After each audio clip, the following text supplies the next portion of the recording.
두증인 오늘은 여자의 부활에 대해서 말씀드리겠습니다. 일방적으로 구원은 예수 믿으면 죽을 때 천국 간다는 막연한 문장으로 표현됩니다. 그러나 구원은 간단한 한 문장으로 요약될 만큼 단순하지 않습니다. 성경은 영의 생명의 구원과 혼의 생명의 구원을 구별하며 천년왕국에서도 구원되는 자들이 있다고 말씀합니다. 네. 구원은 이렇게 대상과 시기와 방법이 다릅니다. 천년왕국에서의 구원은 마지막 장에서 다루기로 하고 우선 영의 생명과 혼의 생명, 즉 하나님 아들들과 하나님의 종들의 구원에 대해 살펴보겠습니다. 네. 말씀해 보면요. 일곱 대접을 가지고 마지막 일곱 재앙을 담은 일곱 천사 중 하나가 나와서 내게 말하여 가로되 이리 오라. 내가 신부 곧 어린 양의 아내를 내게 보이리라 하고 성령으로 나를 데리고 크고 높은 산으로 올라가 하나님께로부터 하늘에서 내려오는 거룩한 성 새 예루살렘을 보이니 하나님의 영광이 있음에 그 성의 빛이 지극히 귀한 보석 같고 벽옥과 수정같이 맑더라. 크고 높은 성곽이 있고 12문이 있는데 문에 12천사가 있고 그 문들 위에 이름이 있었으니 이스라엘 사선 12지파의 이름이더라. 동편의 세 문, 북편의 세 문, 남편의 세 문, 서편의 세 문이니 그 성곽은 12기초석이고 그 위에 어린 양의 12사도의 12 이름이 있더라. 계시록 21장 9절에서 14절 말씀. 여기서 이제 요한계시록 21장 22장에서 사도 요한은 구원과 하나님 나라의 완성의 결정체인 거룩한 새 예루살렘 성을 보게 됩니다. 그래서 하늘로서 내려오는 새 예루살렘 성을 묘사할 때 12지파의 이름이 기록된 12문과 어린 양의 12사도 이름이 12기초석을 언급하고 합니다. 결론적으로 말하자면 12지파의 이름이 기록된 12문은 하나님의 종들이 거하는 성소의 영역을, 또한 어린 양의 12사도의 이름이 기록된 12기초석은 하나님의 아들들이 거하는 이 지성소의 영역을 상징하는 것입니다. 네. 하늘 보좌가 펼쳐 있는 거룩한 성 새 예루살렘은 하나님이 계신 거룩한 성전이므로 혈과육을 가지고는 들어갈 수가 없습니다. 부활의 몸, 즉 거룩한 새 옷을 입어야 들어갈 수 있는 것이에요. 네, 그래서 마태복음에서는 이 부활의 몸을 왕의 혼인잔치에 초대된 손님이 입어야 할 예복으로 묘사합니다. 네, 말씀을 보면 임금이 수업으로 들어갈새 거기서 예복을 입지 않는 한 사람을 보고 가로되 친구여 어찌하여 예복을 입지 않고 여기 들어왔느냐 하니 저가 요구무원하거늘 임금이 사원들에게 말하되 그 소죽을 결박하여 바깥 어둠에 내던져라. 거기서 슬피 울며 이를 갈미 있으리라. 마태복음 22장 11절 13절 말씀을 드리겠습니다. 여기서 영의 생명이나 혼의 생명, 즉 남자나 여자 모두 다 정결하게 씻은 부활의 몸을 가져야만 새 예루살렘에 들어갈 수 있다는 것이에요.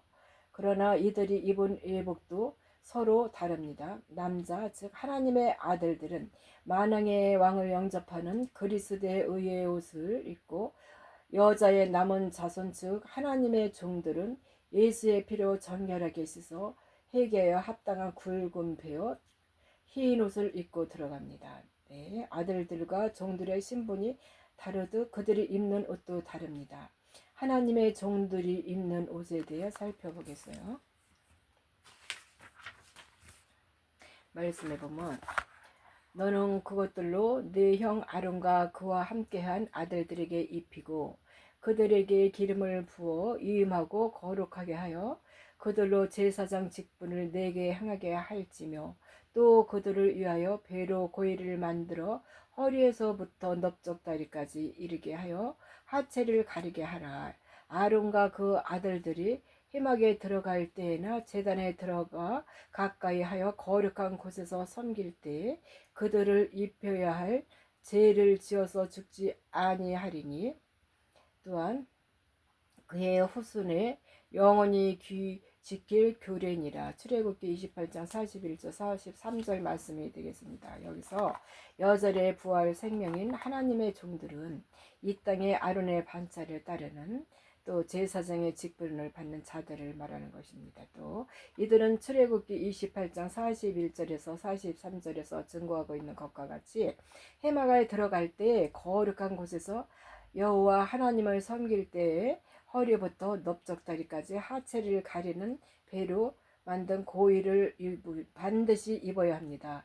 배로 만든 고위, 그것은 바로 이 흰 옷을 상징하는 말씀이 되겠어요. 그래서 사도 요한은 계시록 7장에서 큰 환란에서 나오는 자들이 실체가 바로 어린 양 예수의 피로 그 옷을 씻어 희게 된 자들이라고 말합니다. 네, 이들은 후 3년 반 대환란에서 나오는 하나님의 종들을 계시하는 말씀이 되겠어요. 말씀해 보면은 내가 입 맞는 자의 소를 들으니 이스라엘 사순의 각 지파 중에서 입 맞는 자들이 14만 4천이니 이 일 후에 내가 보니 각 나라 족속과 백성과 방언에서 아무라도 능히 셀 수 없는 큰 무리가 흰옷을 입고 손에 종려 가지를 들고 보좌 아까 어린 양 앞에 서서 장로 중에 하나가 응답하여 내게 이르되 이 흰옷 입은 자들이 누구며 또 어디서 왔느냐. 내가 가로되 내 주여 당신이 알리다 하니 그가 나더러 이르되 이는 큰 환란에서 나오는 자들인데 어린 양의 피에 그 옷을 씻어 희게 하였느니라. 요한계시록 7장 4절에서 9절 또 13장 14절 말씀이 되겠습니다. 여기서 또 이들의 실체가 바로 요한계시록 7장 4절에 나오는 14만 4천 하나님의 종들을 말하는 것이에요. 이들은 율법의 계명과 어린 양 예수가 구원주라는 믿음의 증거는 받았지만 성령의 약속을 받지 못한 자들이며 회개에 합당한 성결의 표인 흰 옷을 입고 후 3년 반 대접 7대접 재앙에서 대환란에서 나오는 14만 4천의 이 종들을 말하는 것입니다. 이들이 바로 이스라엘 12지파의 이름으로 연합을 이루는 여자의 남은 자손들로 땅에 처음 구속함을 받은 혼의 생명의 부활체인 것입니다. 사도 바울은 고린도전서에서 부활의 차별성에 대해 증거합니다. 말씀을 보겠습니다. 누가 묻기를 죽은 자들이 어떻게 다시 살며 어떠한 몸으로 오느냐 하리니 이 어리석은 자여 너의 뿌리는 씨가 적지 않으면 살아나지 못하겠고 또 너의 뿌리는 것은 장래 형체를 뿌리는 것이 아니요 다만 말이나 다른 것의 알갱이 뿐이로되 하나님이 그 뜻대로 저에게 형체를 주시되 각 종자에게 그 형체를 주시느니라. 육체는 다 같은 육체가 아니니 하나는 사람의 육체요 하나는 짐승의 육체요 하나는 새의 육체요 하나는 물고기의 육체라. 하늘에 속한 형체도 있고 땅에 속한 형체도 있으니 하늘에 속한 자의 영광이 따로 있고 땅에 속한 자의 영광이 따로 있으니 해의 영광도 다르며 달의 영광도 다르며 별의 영광도 다른데 별과 불의 영광이 다르도다. 죽은 자의 부활이 이와 같으니 썩을 것으로 심고 썩지 아니할 것으로 다시 살며 욕된 것으로 심고 영광스러운 것으로 다시 살며 악한 것으로 심고 강한 것으로 다시 살며 육의 몸으로 심고 신령한 몸으로 다시 사나니 육의 몸이 있은즉 또 신령한 몸이 있느니라. 기록된 바 첫사람 아담은 산 영이 되었다 함과 같이 마지막 아담은 살려주는 영이 되었나니 그러나 먼저는 신령한 자가 아니요 육이 있는 자요 그 다음에 신령한 자니라. 첫사람은 땅에서 났으니 흙에 속한 자이거니와 둘째 사람은 하늘에서 나셨느니라. 무릇 흙에 속한 자는 저 흙에 속한 자들과 같고 무릇 하늘에 속한 자는 저 하늘에 속한 자들과 같으니 우리가 흙에 속한 자의 형상을 입은 것 같이 또한 하늘에 속한 자의 형상을 입으리라. 형제들아 내가 이것을 말하노니 혈과 육은 하나님 나라를 유업으로 받을 수 없고 또한 썩은 것은 썩지 아니할 것을 유업으로 받지 못하느니라. 고린도전서 15장 35절에서 50절 말씀이 되겠습니다. 그래서 바울은 이제 하늘에 속한 형체가 있고 땅에 속한 형체가 있으며 또 하늘에 속한 자의 영광이 다르고 또 땅에 속한 자의 영광이 다르다고 증거합니다. 땅에 속한 자는 이 땅의 흙으로 지어진 첫사람 아담의 자손으로 혼의 생명이며 여자의 남은 자손이 되겠습니다. 영의 생명은 하늘에서 난 둘째 사람 마지막 아담으로 이 땅에 오신 예수 그리스도와 그의 몸된 지체들인 남자들, 즉 하나님의 아들들을 말하는 것입니다. 또 이제 히브리서 11장 35절에서 40절에는 여자의 부활과 더 좋은 부활, 곧 남자의 부활을 증거하는 것입니다. 말씀을 보면 여자들은 자기의 죽은 자를 부활로 받기도 하며 또 어떤 이들은 더 좋은 부활을 얻고자 하여 악형을 받되 구차히 면하지 아니하였으며. 히브리서 11장 35절. 네, 히브리서 11장 35절에 여자들이란 율법 아래에 있는 야곱의 남은 자손으로 땅에 속한 하나님의 이 종들을 말하는 것입니다. 이들은 흰옷을 입고 부활합니다. 그런데 더 좋은 부활을 얻고자 하는 이들은 율법 아래에 있는 자들 가운데 성령의 약속을 받고 아들의 명분을 얻은 자들을 말하는 것이에요. 이들은 하나님의 유업을 있는 후사들로 예수께서 공중 재림하실 때 후련히 신령한 몸으로 변하여 그리스도의 의의 옷을 입고 공중 혼인잔치에 먼저 휴거되기 때문에 더 좋은 부활을 얻는 자들이라고 증거하게 됩니다.